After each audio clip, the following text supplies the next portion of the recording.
এই মুহূর্তে বিএনপির দুই শীর্ষ নেতাই বিদেশে অবস্থান করছে। বিএনপির ভেতরে কোনো শূন্যতা তৈরি হয়েছে কিনা?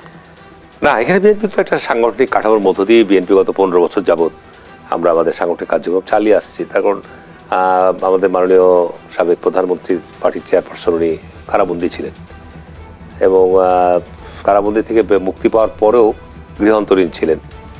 স্বাভাবিক কারণে উনি পার্টির কর্মকাণ্ডের মধ্যে সেইভাবে কিন্তু সম্পৃক্ততা ছিলেন না। আর আমাদের অ্যাক্টিং ভাইস চেয়ারম্যান উনি বাইরে থাকলেও আমাদের প্রযুক্তির মাধ্যমে আমাদের সাথে সংযুক্ত হয়ে উনি পার্টির দিক নির্দেশনা পরিচালনা যা যা করা সম্ভব সবই করে আসছেন, এখনও করছেন। সুতরাং জিয়া পরিবার দেশের বাইরে থাকাতে আমাদের দলের কোনো সমস্যা নাই। আমরা ওনাদের নির্দেশনা অনুযায়ী যাওয়ার সময় নির্দেশনা দিয়ে গেছে, প্রতিনিয়ত নির্দেশনা দিচ্ছে এবং সে অনুযায়ী আমাদের যে দলীয় কাঠামো রয়েছে সেই কাঠামো অনুযায়ী আমরা আমাদের দলীয় কার্যক্রম চালিয়ে যাচ্ছি। ইনশাল্লাহ আমরা আশা করছি যে আমাদের বেগম খালেদা জিয়া উনি চিকিৎসা শেষে দ্রুত সুস্থ হয়ে দেশে ফিরবেন এবং সঙ্গে তারেক রহমানকে সঙ্গে নিয়ে আসবেন, এ প্রত্যাশা আমরা করছি এবং আশা করছি দেশের পরিস্থিতিও একটা স্বাভাবিকের দিকে এগিয়ে যাবে। নির্বাচনের একটা রোডম্যাপ আসবে, নির্বাচনী পরিবেশের দিকে দেশ এগিয়ে যাবে। স্বাভাবিক কারণে তখন দেশের একটা আলাদা একটা আবহাওয়া তৈরি হবে বলে মনে করছি। বাংলাদেশের রাজনীতিতে জার্সি বদলের এক ধরনের প্রচলন আমরা আগেও দেখেছি এবং বর্তমান সময়ে যেমনটি অভিযোগ শোনা যাচ্ছে যে আওয়ামী লীগের অনেকেই আসলে বিএনপিতে অনুপ্রবেশ ঘটছে। আসলেই কি তাই? যদি হয়ে থাকে আপনাদের পদক্ষেপ কি হয়? আমরা তো আপনার এই শুরু থেকেই বলে আসছি, এটা ব্যাপারে সতর্ক করে আসছি সারা দেশব্যাপী। পার্টি সম্প্রতি আপনারা আমার একটা বিবৃতিও প্রকাশ করেছেন। বিভিন্ন জায়গায় আমরা এই বিষয়টা নিয়ে পার্টির জেলা উপজেলা ইউনিয়ন পর্যায়ের নেতৃবৃন্দদেরকে একের পর এক সতর্ক করা হচ্ছে, শোকজ করা হচ্ছে। গণমাধ্যম, সামাজিক যোগাযোগ মাধ্যমে যে ধরনের কোনো সংবাদ আসে আমরা দেখতে পাই যে এই ধরনের বিতর্কিত ব্যক্তিরা দলের দলের কর্মকাণ্ডে অংশগ্রহণ করাচ্ছে কেউ, তাদেরকে আমরা শোকজ করছি, ব্যবস্থা নিচ্ছি, এটা তো অব্যাহত আছে। তার কারণ বিএনপি গত জন্মলগ্নের পর থেকে তো কারোর উপর নির্ভরশীলভাবে রাজনীতি করে নাই। বিএনপির আলাদা দর্শন আছে, চিন্তাভাবনা আছে এবং বিএনপি নির্বাচনের সময় জোট করে, সমমনা রাজনৈতিক দলগুলোকে নিয়ে জোট করে। কিন্তু বিএনপি কারোর উপর নির্ভরশীল হয়ে বিএনপির মধ্যে কোনো বিশৃঙ্খলা তৈরি হোক, বিএনপির মধ্যে কোনো ধরনের অন্য দল থেকে লোকজন এসে জার্সি বদলের প্রেক্ষাপটটা একসময় ছিল। 75-এর পরে জার্সি বদল হয়েছে, এরশাদের সময় জার্সি বদল হয়েছে, জার্সি বদলের প্রেক্ষাপটটা ছিল। কিন্তু এখন আর জার্সি বদলের প্রেক্ষাপট করে লাভ হবে না। তখন মানুষ এখন খুব সচেতন যে এই দল থেকে আসলো, ও দল থেকে আসলো, যার ফলশ্রুতিতে মানুষ কিন্তু এখন ভীষণ সচেতন। আমি মনে করি যে জার্সি বদল করে কেউ কোনো দিকে যেতে চাইলে সে যে দলই যাক না কেন, তার চারিত্রিক রাজনৈতিক যে চরিত্র সেটা জনগণের কাছে খুব খারাপভাবে পরিলক্ষিত হবে। আপনি বলছিলেন যে বিগত সময়ে বিএনপি জোটগতভাবে নির্বাচন করেছে। বর্তমান সময়ে বলা হয়ে থাকে যে রাজনীতির মাঠে বিএনপি অনেকটাই বলা যায় যে সুবিধাজনক পরিস্থিতিতে আছে। এবার কি বিএনপি জোটগতভাবে নির্বাচন করবে না এককভাবে নির্বাচন? জোট বলতে আমরা আমাদের বিগত সময়গুলোতে আমরা যারা একসাথে 20 দলীয় জোট, 12 দলীয় জোট বা আমরা একসাথে যারা যুগোৎপাদ এবং জোটবদ্ধভাবে কাজ করছি, নির্বাচনের সময় আমার ধারণা যে সবাইকে নিয়েই একটা মোর্চা বা প্ল্যাটফর্ম করেই নির্বাচন করা হবে ইনশাল্লাহ। আশা করি যে যেহেতু একটা আমাদের ঘোষণাও আছে যে আন্দোলন সংগ্রামের সঙ্গে যারা আমরা ছিলাম সবাই মিলে একসাথেই দেশটাকে সামনের দিকে এগিয়ে নিয়ে যেতে চাই। সুতরাং নির্বাচনের সময় আসলে এর প্যাটার্নটা কেমন হবে, কি ধরনের হবে, তখন আরো পরিষ্কার হবে। নির্বাচন হলে দেশের সব সংকট কেটে যাবে বলে মন্তব্য করেছেন বিএনপি মহাসচিব মির্জা ফখরুল ইসলাম আলমগীর। বিএনপির স্থায়ী কমিটির সদস্য আমির খসরু মাহমুদ চৌধুরী বলেছেন, বাংলাদেশে গণতন্ত্র প্রতিষ্ঠার প্রথম কাজ হচ্ছে নির্বাচন, নির্বাচন হচ্ছে প্রথম সংস্কার। বিএনপির স্থায়ী কমিটির আরেক সদস্য হাফিজউদ্দিন আহমেদ বলেছেন, আমরা অতি দ্রুত নির্বাচন চাই, হাসিনার পালানোর মাধ্যমে 80% সংস্কার হয়েছে। বিএনপির এখন ধ্যানে জ্ঞানে কি একটাই ভাবনা, সেটি নির্বাচন? একটা গণতান্ত্রিক রাজনৈতিক দল তো আপনার সবসময় নির্ধারিত সময়ের মধ্যে নির্বাচন অনুষ্ঠানের মধ্য দিয়ে ক্ষমতায় যেতে চাই, এটি স্বাভাবিক। যেহেতু গত 2006 সালের পর বলা যায় যে প্রায় 17-18 বছর হতে যাচ্ছে, দেশের মানুষ তাদের ভোটাধিকার প্রয়োগের মধ্য দিয়ে তাদের প্রতিনিধি নির্বাচন করতে পারে নাই, যে কারণে এই যে দীর্ঘ লড়াইয়ের মধ্য দিয়ে একটা পরিবর্তন এসছে। এই পরিবর্তন অবশ্যই একটা গ্রহণযোগ্য আন্তর্জাতিকভাবে এবং জাতীয়ভাবে একটা নির্বাচন অনুষ্ঠানের মধ্য দিয়েই সরকার প্রতিষ্ঠিত হলে এখন যে সংকট দেশে বিদ্যমান, এই সংকট থেকে উত্তরণের ক্ষেত্রে নির্বাচনের কোনো বিকল্প নেই। যতই এক্সপেরিমেন্ট করা হোক, যতই রকমেরই যা কিছুই চিন্তাভাবনা করা হোক না কেন, সংস্কার করবে নির্বাচিত দল। সংস্কারের ক্ষেত্রে যারা আজকে দায়িত্ব নিয়েছে বা দায়িত্ব দিয়েছে, এই ক্ষেত্রে একটা ঘোষণা সরকারের জায়গা থেকে আসতে পারে যে এই ধরনের ভবিষ্যতে এই কাজগুলো সংস্কার করা প্রয়োজন। এবং সংস্কারের রূপরেখা কিন্তু বিএনপি অনেক আগেই আমরা দিয়েছি যে ভবিষ্যতে রাষ্ট্রকে সংস্কার করার জন্য কি কি কাজগুলো আমাদের করতে হবে। সুতরাং এই যে আজকে সমাজে যে অস্থিরতা, আমি আগে শুরুতেই বলেছি আপনাকে যে আজকে বিভিন্ন গোত্র গোষ্ঠী পেশাজীবীদের মধ্যে যে অসন্তোষ, বা বৈষম্য বা বিভিন্ন ক্ষেত্রে যে অনিয়মগুলো ছিল তারা দ্রুত প্রতিকার চাচ্ছে। এই প্রতিকার একমাত্র রাজনৈতিক সিদ্ধান্তের মধ্য দিয়ে সম্ভব।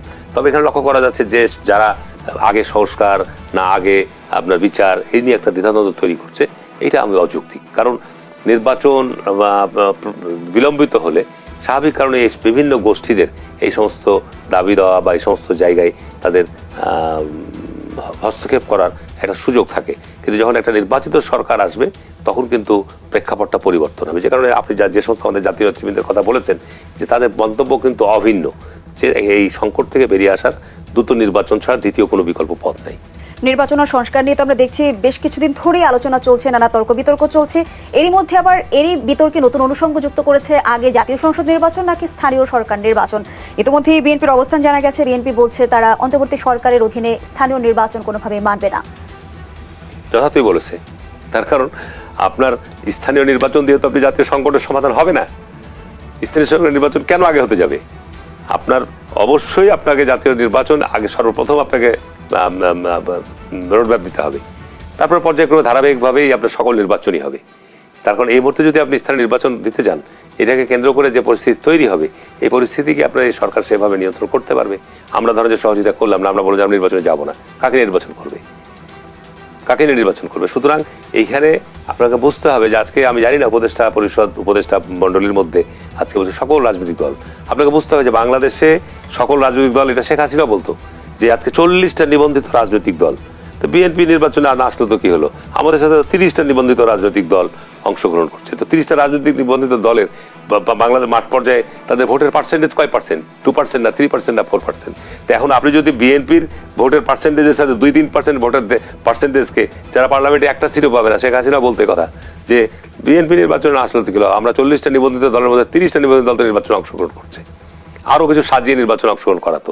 সুতরাং এখানে আপনাকে বুঝতে হবে যে এখানে অবশ্যই বর্তমান রাষ্ট্রের সংকট উত্তরণের জন্য আপনাকে বিএনপির সাথেই আলোচনা করতে হবে এবং বিএনপির সাথে আলোচনা করেই আপনাকে রোডম্যাপ তৈরি করতে হবে এবং বিএনপিকে আপনার হোস্টাইল করে, বিএনপিকে ক্ষুব্ধ করে, বিএনপিকে অসন্তুষ্ট করে আপনার কোনো ধরনের পদক্ষেপ গ্রহণ করতে গেলে সেটা দেশের জন্য অমঙ্গল বয়ে আনবে। বিএনপিকে দুর্বল করারও কেউ চেষ্টা করছে, বিএনপিকে মনে করছে যে আমরা ধৈর্য ধারণ করে আসছি। সেই ক্ষেত্রে আমি মনে করি যে এই সমস্ত কুচিন্তা, এগুলোকে বলবো কুচিন্তা বাদ দিয়ে সকল রাজনৈতিক দলগুলোর সাথে আলোচনা করেন, করে আপনি এখানে একটা মতামত তৈরি করেন যে আমরা কত দ্রুত সময়ের মধ্যে নির্বাচন অনুষ্ঠিত করতে পারবো এবং কোনো অবস্থাতে স্থানীয় সরকার নির্বাচন আগে করা যাবে না।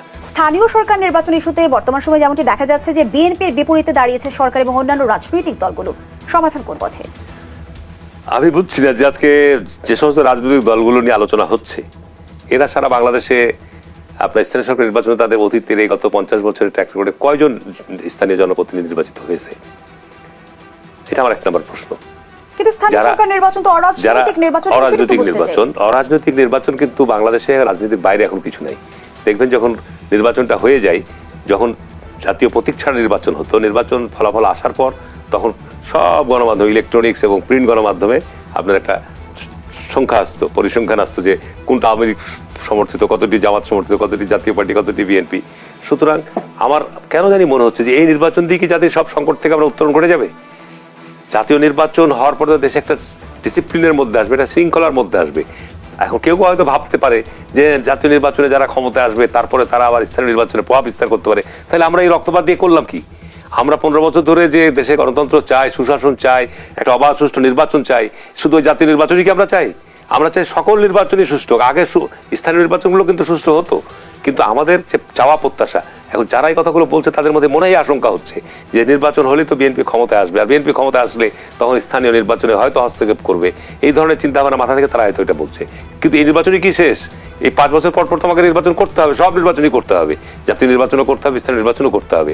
তাহলে এখন যদি আমি আগে নির্বাচন করি, তাহলে এরপরে যে জাতীয় নির্বাচনের পরে আবার যখন নির্বাচন আসবে তখন তো আবার দেখা যাবে ওই যে সরকার ক্ষমতায় থাকবে তাদের অধীনে নির্বাচনটা হবে, ঠিক কিনা?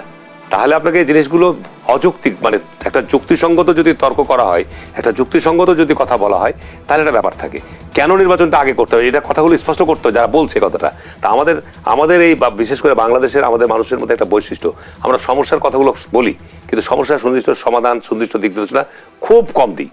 যে কারণে আমার সুস্পষ্ট মতামত হচ্ছে যে আপনার এখানে আমরা যে 15 বছর থেকে যে আলোচনা করে আসছি যে বাংলাদেশে একটা গণতান্ত্রিক ব্যবস্থাপনা গড়ে উঠতে হবে, যেটা আমরা উঠাতে পারিনি, যে কারণে এটা তো চর্চার ব্যাপার। আপনি আজকে ভোট হওয়ার পরে কালকে 5 বছর পর যে আবার কোনো দুর্ঘটনা ঘটবে না, এই গ্যারান্টি কি আমি আপনার টেবিলে বসে দিয়ে যেতে পারবো?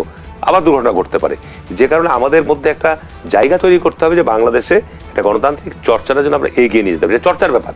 ভারতে 80 বছর থেকে গণতন্ত্র চর্চা হচ্ছে, সেখানে বাংলাদেশের মতো এইভাবে বারবার আপনার হোঁচট খায়নি। যুক্তরাজ্য বলেন, যুক্তরাষ্ট্র বলেন, অন্যান্য উন্নত গণতান্ত্রিক বিশ্বগুলোতে বলেন, আমাদের মতো তো এবং হোঁচট খায়নি। আমাদেরকে এই জায়গাটা দিয়ে আসতে হবে, যে সংস্কারের কথা বলা হচ্ছে, যে আমরা একটা গণতান্ত্রিক প্রক্রিয়ার চর্চার মধ্য দিয়ে এগিয়ে যাব। আমাদের বহু সমস্যা রয়েছে, আমাদের দারিদ্রতা আছে, আমাদের উন্নয়নের প্রচুর ডিমান্ড আছে, আমাদের আপনার এখানে সুশাসনের অভাব আছে, এখানে গণতান্ত্রিক যে মত প্রকাশের স্বাধীনতার ক্ষেত্রে সীমাবদ্ধতা আছে, আইনের কিছু সংকট আছে। সেই জায়গাগুলো আমাকে চিন্তা করে সেই জায়গাগুলোকে আমাকে রেডি করতে হবে, তৈরি করতে হবে। যে কারণে আমি মনে করি যে আপনার যারা বলছে এই কথাগুলো, তাদেরকে আগে ভাবতে হবে তাদের কয়টা প্রতিনিধি গত 50 বছরের আপনার স্থানীয় সরকারের বিভিন্ন টায়ারে আছে। এই জিনিসগুলো চিন্তা করতে হবে আপনাকে। আপনি নির্বাচন হলে নির্বাচনে জনপ্রতিনিধিরা আগেও আমরা বলেছি যে আমরা স্থানীয় সরকার নির্বাচনে জাতীয় প্রতীক চাই না, জাতীয় প্রতীক দিয়ে স্থানীয় নির্বাচন হবে না। এটা আমরা আগেও বলেছি, আমরা করিনি গত নির্বাচনে। স্থানীয় সরকার নির্বাচন যে রাজনীতির প্রভাব মুক্ত হবে সে নিশ্চয়ই আপনারা কি স্থানীয় সরকার নির্বাচন রাজনীতির প্রভাব, রাজনীতির বাইরে তো কোনো কিছু নাই।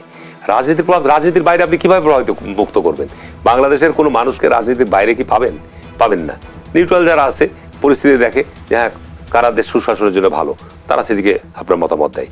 যে কারণে রাজনীতি নিয়ে আপনাকে চিন্তা করতে হবে। রাজনীতি ছাড়া, রাজনীতি ঠিক হয়ে গেলে তো দেশের 90% সমস্যা শেষ। দেশে যদি রাজনৈতিক সংকট কেটে যায় তাহলে দেশের 90% সমস্যা কেটে যাবে। যে কারণে আমাদের সংকটটা তো রাজনীতিতে, আমাদের সংকটটা তো আপনার সুশাসনে, আমাদের সংকটটা তো আপনার যোগ্য ব্যক্তিদেরকে মূল্যায়ন করার ক্ষেত্রে, মেধাবী ব্যক্তিদেরকে মূল্যায়ন করার, এই জায়গাগুলো আমাদের সংকট আছে। তা আমি মনে করি যে আমাদের দীর্ঘ 15-16 বছরের মধ্যে যে শিক্ষা, যে আপনার ত্যাগ, সেটার মধ্যে দিয়ে আমরা নিশ্চয়ই এইটার দিকে আমাদের জায়গার একটা পথ তৈরি করার একটা সুযোগ তৈরি হয়েছে। আমরা নিজেরা হানাহানি করে বা নিজেরা একে অপরের প্রতি অবিশ্বাস করে এই জায়গাটাকে নষ্ট করাটা ঠিক হবে না। যারা এই ধরনের মনে করছে যে আমরাই ক্ষমতায় চলে এসেছি, আমরাই চলে আসবো, এই ধরনের চিন্তা ভাবনার মধ্য দিয়ে আমাদের মধ্যে যে আপনার একটা সৌহার্দ্য, সম্প্রীতি বা বন্ধুত্বপূর্ণ পরিবেশ আমাদের মধ্যে ছিল, আলাপ আলোচনা ছিল, এই জায়গাটা যেন নষ্ট না হয়। সেটা আমাদের মহাসচিবও বলছে এই কথাটা, যে আমাদের মধ্যে কেন জানি অস্থিরতা বেড়ে গেছে। তো এইসব কারণের মধ্যে বিএনপি এক লাইনে চলতে চাচ্ছে, আরেকজন এক লাইনে চলতে চাচ্ছে, তাহলে আমাদের জাতীয় ঐক্য কোথায় আসলো? গণতন্ত্রের মধ্যে ভিন্নমত থাকবেই, এইটার দোষের না। আমি দুটো রাজনৈতিক দল করি, আমার আপনার একটা দর্শন আছে, এটা তো দোষের কিছু না। কিন্তু আপনাকে মতামত প্রকাশের জায়গাটা আপনাকে দিতে হবে। ব্যারোমিটারটা মাপবেন নির্বাচনের সময়। যে তো নির্বাচনই আপনি গেলেন না, তার আগে আপনি নির্বাচন নিয়ে বিতর্ক তৈরি করছেন। নির্বাচনই অনুষ্ঠিত হলো না, তার আগে আপনি নির্বাচনী ব্যবস্থাপনা নিয়ে বিতর্ক করছেন। নির্বাচনটা কিভাবে ভালো হবে, নির্বাচনে মানুষ কিভাবে ভোট কেন্দ্রে যেতে পারবে, নির্বাচনে সঠিকভাবে যারা দায়িত্বে থাকবে কারচুপি করবে না, সঠিকভাবে ভোটের ফলাফল প্রকাশ করবে, এই জিনিসগুলো নিশ্চিত করতে হবে। নির্বাচনে কি অনিয়মগুলো হয় এটা তো আমরা 40 বছর দেখছি। কি কারণে নির্বাচন নিয়ে প্রশ্নবিদ্ধ হয় সেই জিনিসগুলো আমরা জানছি। যে মানুষ ভোট কেন্দ্রে যেতে পারে না, একজনের ভোট অন্যজন দিয়ে দেয়, ভোটের কাউন্ট হয় তার থেকে বেশি দেখানো হয়, ভোট ফলাফল গণনার ক্ষেত্রে অনিয়ম করা হয়। এই জায়গাগুলো আইন আছে, সবগুলোর আইন আছে, কিন্তু যারা আইন প্রয়োগ করবে, যারা বাস্তবায়ন করবে, তারা সেখানে নীরব থাকে, তারা করে না। যে কারণেই সংকট আমাদের। সুতরাং আমি মনে করি না যে বাংলাদেশে বর্তমানে যে নির্বাচন কমিশন আইনগুলো আছে এগুলো সঠিকভাবে প্রতিপালিত হোক, নির্বাচন 100% সুষ্ঠু হবে, 100%। আর যারা রাষ্ট্রীয় ক্ষমতা আছে তাদের যদি অন্য কোনো ইন্টেনশন না থাকে, ইচ্ছা না থাকে যে না আমি একটা সুষ্ঠু নির্বাচন করে বিদায় নিব, বা আমার দায়িত্ব আমার সুষ্ঠু নির্বাচন করে আমি করব,